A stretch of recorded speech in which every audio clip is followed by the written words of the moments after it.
Ya, assalamualaikum warahmatullahi wabarakatuh. Selamat pagi, salam sejahtera bagi kita semua. Kali ini kita akan membahas materi sikap positif terhadap pokok pikiran pembukaan Undang-Undang Dasar Negara Republik Indonesia tahun 1945. Sebelum kita lanjut ke materi ini, jangan lupa silahkan subscribe, like, share, and komen video ini agar video ini lebih bermanfaat atau bisa bermanfaat bagi kita semua. Oke, langsung saja kita akan membahas sikap positif terhadap pokok pikiran persatuan, di mana pokok pikiran persatuan merupakan pokok pikiran pertama dalam pembukaan Undang-Undang Dasar Negara Republik Indonesia tahun 1945. Sikap positif terhadap pokok pikiran persatuan ini dibagi dalam 4 lingkup. Yang pertama keluarga, yang kedua sekolah, masyarakat, berbangsa, dan bernegara. Kita bahas satu persatu. Yang pertama kita bahas di lingkungan keluarga dulu.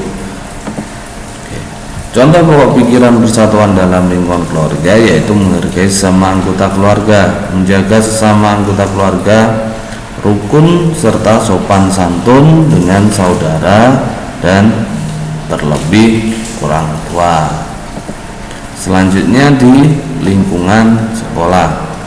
Contoh pokok pikiran persatuan dalam lingkungan sekolah yaitu berteman dengan semua orang tanpa membeda-bedakan latar belakang, serta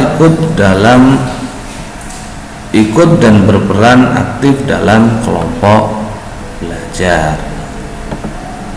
Selanjutnya di lingkungan masyarakat. Contoh pokok pikiran persatuan dalam lingkungan masyarakat yaitu membaur dengan masyarakat sekitar tanpa membeda-bedakan dan ikut serta dalam kegiatan bersama tetangga, misalnya adalah kerja bakti dan lain sebagainya.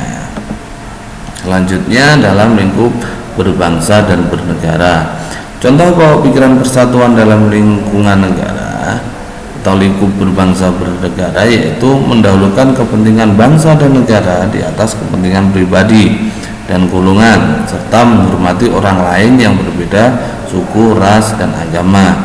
Kita tahu negara kita adalah negara yang berbineka tunggal ika, negara yang plural atau beragam. Jadi di dalamnya terdapat suku, agama, ras yang berbeda-beda. Jadi kita harus selalu menjunjung tinggi nilai persatuan. Oke. Selanjutnya kita membahas sikap positif terhadap pokok pikiran keadilan sosial, di mana keadilan sosial merupakan pokok pikiran kedua dalam pembukaan undang-undang. Yang pertama kita bahas dulu ada lingkungan keluarga. Contohnya seperti ini. Contoh pokok pikiran keadilan sosial dalam lingkungan keluarga yaitu tidak memaksakan kehendak terhadap anggota keluarga lain dalam bersikap dan adil pada semua anggota keluarga. Selanjutnya di lingkungan sekolah. Contoh pokok pikiran keadilan sosial dalam lingkungan sekolah yaitu menaati peraturan sekolah, masuk sekolah tepat waktu, dan melakukan kewajiban di sekolah.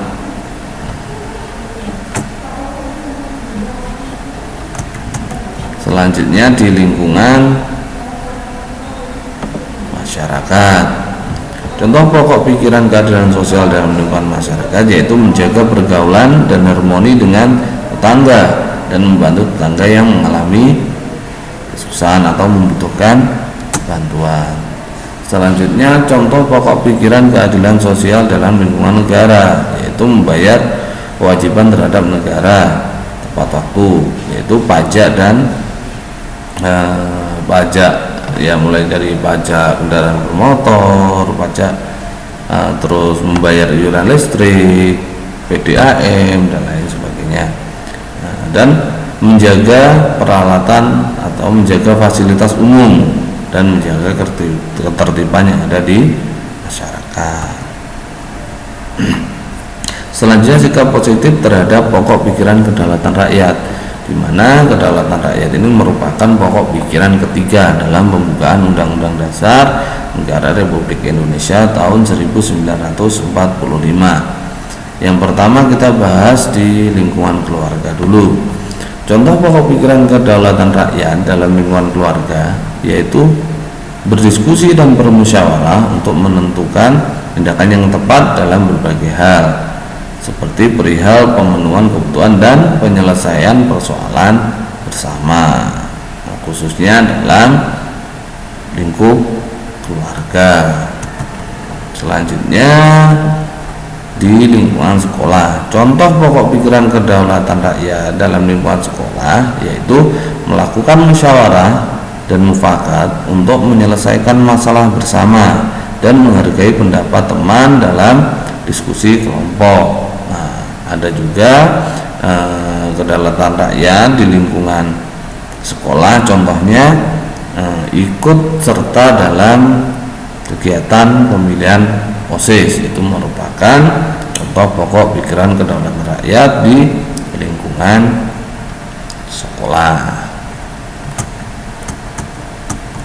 Selanjutnya, contoh pokok pikiran kedaulatan rakyat di lingkungan masyarakat yaitu ikut serta membantu penyelenggaraan pemilihan ketua RT, contohnya ketua RW, kepala desa, dan lain sebagainya. Selanjutnya, contoh pokok pikiran kedaulatan rakyat dalam lingkungan negara yaitu membantu penyelenggaraan pemilihan umum. Pemilihan umum itu yang meliputi pemilihan legislatif itu anggota DPR, DPD, terus pemilihan kepala daerah dan pemilihan presiden, itu merupakan pemilihan umum, dan mendorong anggota masyarakat yang telah cukup umur untuk menjalankan hak memilihnya. Jadi untuk masyarakat yang sudah cukup umur atau memilih hak pilih dalam pemilu itu ya kalau bisa ikut serta dalam menyukseskan pemilihan umum, seperti itu. Selanjutnya, sikap positif terhadap pokok pikiran ketuhanan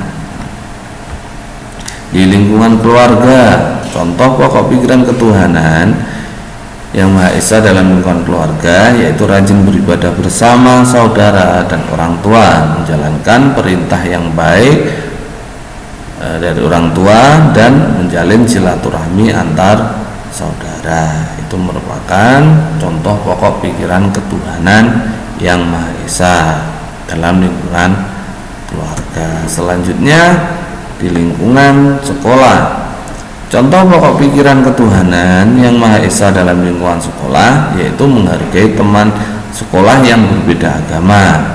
Nah, seperti ketika melakukan ibadah, misalkan ada teman kalian yang beragama non muslim sedang melakukan ibadah, ya kita harus menghargai sebagai orang yang beragama Islam atau muslim, tidak boleh melakukan diskriminasi atau istilahnya membeda-bedakan, seperti itu. Selanjutnya di lingkungan masyarakat, contoh pokok pikiran ketuhanan yang Maha Esa dalam lingkungan masyarakat yaitu menghargai tetangga yang berbeda agama ketika menjalankan ibadahnya. Jadi hampir sama dengan di lingkungan sekolah, cuma ini lebih luas lagi di lingkungan masyarakat. Di kalian pasti dalam suatu lingkungan itu ada tetangga mungkin yang beragama non muslim, ada yang beragama non muslim itu ya ada yang Kristen, Katolik, Hindu, Buddha atau Konghucu.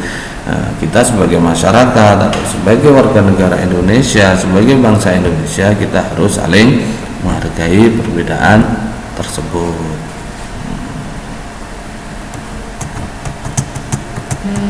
Selanjutnya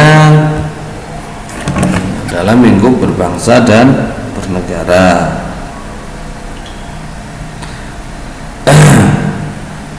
Contoh pokok pikiran ketuhanan yang Maha Esa dalam lingkungan negara yaitu bertoleransi terhadap orang lain yang berbeda agama, seperti menghormati orang lain yang sedang menjalankan ibadah keagamaannya. Nah, ini lebih luas lagi bandingkan dengan di lingkup masyarakat. Misalkan dalam kegiatan Natal, biasanya setiap tanggal 25 atau setiap hari Natal itu pasti orang yang beragama Kristen atau Katolik itu merayakan hari besar keagamaannya. Kita sebagai umat Muslim atau orang yang beragama Muslim, kita harus saling menjaga, contohnya menjaga keamanannya, saling membantu apa yang dibutuhkan. Jadi seperti itu, tidak boleh justru saling menjelek-jelekkan, itu tidak boleh.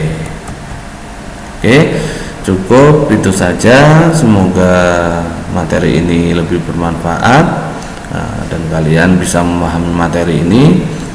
Saya berharap setelah kalian memahami materi ini, jangan hanya dipahami saja, akan tetapi diterapkan dalam kehidupan bermasyarakat, bangsa dan bernegara. Sebagai lingkungan tadi yang mulai dari lingkungan keluarga, lingkungan masyarakat, berbangsa dan bernegara, di lingkungan sekolah, sehingga negara Indonesia atau negara Kesatuan Republik Indonesia ini menjadi negara yang damai, negara yang tertib, negara yang bisa berjalan selaras, serasi, seimbang dengan berbagai keadaan yang ada di negara kita ini. Jadi harus diterapkan dalam kehidupan, jangan hanya dipahami saja. Cukup itu saja, semoga bermanfaat bagi kita semua. Apabila ada kesalahan dalam penjelasan ini, silahkan kalian komen di kolom komentar sebagai masukan-masukan untuk saya. Oke, terima kasih. Saya akhiri. Wassalamualaikum warahmatullahi wabarakatuh.